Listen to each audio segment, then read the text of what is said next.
na yo. Fati? Fati? Mon ami, Fati? Fati?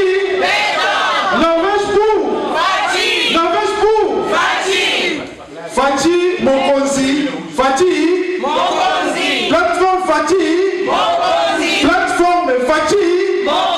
Fati? Manzoba et Panayo. Fati? Fati? Les peuples? Les peuples?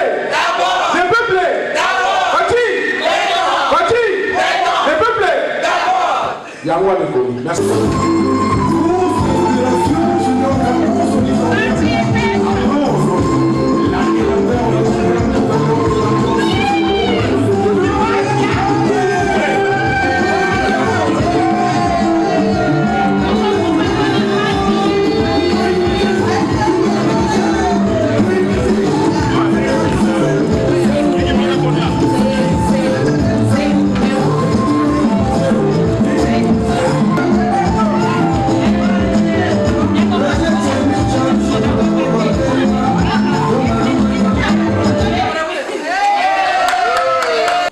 Alors, la plateforme est élevée, mais tout le monde s'est dit que la plateforme. Plateforme plateforme Fati Mokonzi. Dans la plateforme Fati Mokonzi, on va proche du président, on va soutenir depuis Kinshasa, na président autorité morale Fabrice, na président, il y a plateforme Fati Mokonzi, président Eric, à Mbote Mingi, à l'objet qui est beaucoup de Liboso, ceux qui vont saluer ma casse Mokonzi,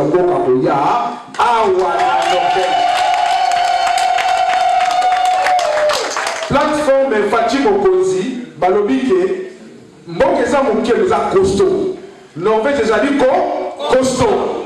Il y a moins de 6000 Scandinavies.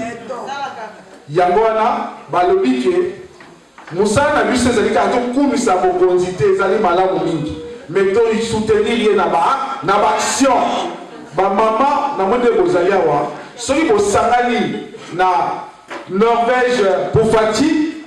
Si nous avons la plateforme Fati Mokonzi, muke bosangisi bokosala makambo bilangezo zela bino. Ba président de la République azali prêt pour soutenir surtout ba mama na bana nike na ba jeune, surtout ba jeune. Alors bini alobi ke bozo contact na ye. Dès que vous moni boye, kala te omona mama robimwa. OK na Congo. Donc, nous sommes même ensemble. Pourquoi organiser même ensemble? Parce qu'il dit une initiative, bon camoyo, ils ont la valeur. Alors, vraiment, bon on est lié, et pas Bianco, où ils installateur, nous surtout dans ma campagne, Papa Fati, en Europe, après c'est notre beauté. C'est pourquoi les papas, dans ma boko, plateforme Fati Mokonzi, et qu'on accompagne Bino, et puis, on a l'obli et qu'on salema. Merci Mingi, le Gonia, Fati. Fati, les peuples, les peuples, les peuples, Fati, Fati, les peuples, Yamwa Nekoni. Merci.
Maman congolaise de la Norvège, qui peut représenter Bango.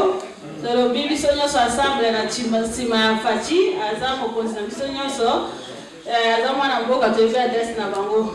Fachi Beton. Ok, maman Yakawa, pourquoi vous êtes Terezama? Usana, un message dans la langue de Sonobi, Swahili. Yo sema Swahili.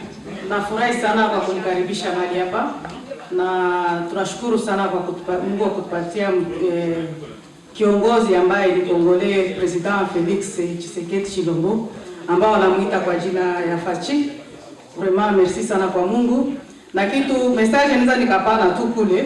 Unajua tunakuwa na reference sana Biblia kutoka 12. Mungu aliweza kusema na Moizi akamwambia, Moizi uko naishi ndani ya utumwa, unafaa uende kwa wana wa Israeli. Na si kama tulitoka nchi ya étranger, tuko wageni ndani ya hizi nchi. Ulimwengu mzima tuko wa étranger. Tuko sawa vile watumwa, tunahitaji ba president wa Afrika wawaze juu ya watu ambao wako nje ili wapate kurudia ndani ya nchi zao. Kwa juu nchi kikona kimya, hakuna tena mtu atekala katika nchi ya ugeni.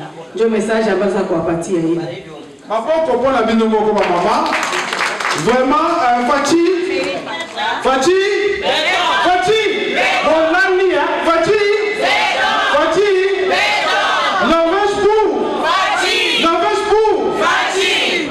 Fachi Mokonzi plateforme Fachi Mazoba epai na yo.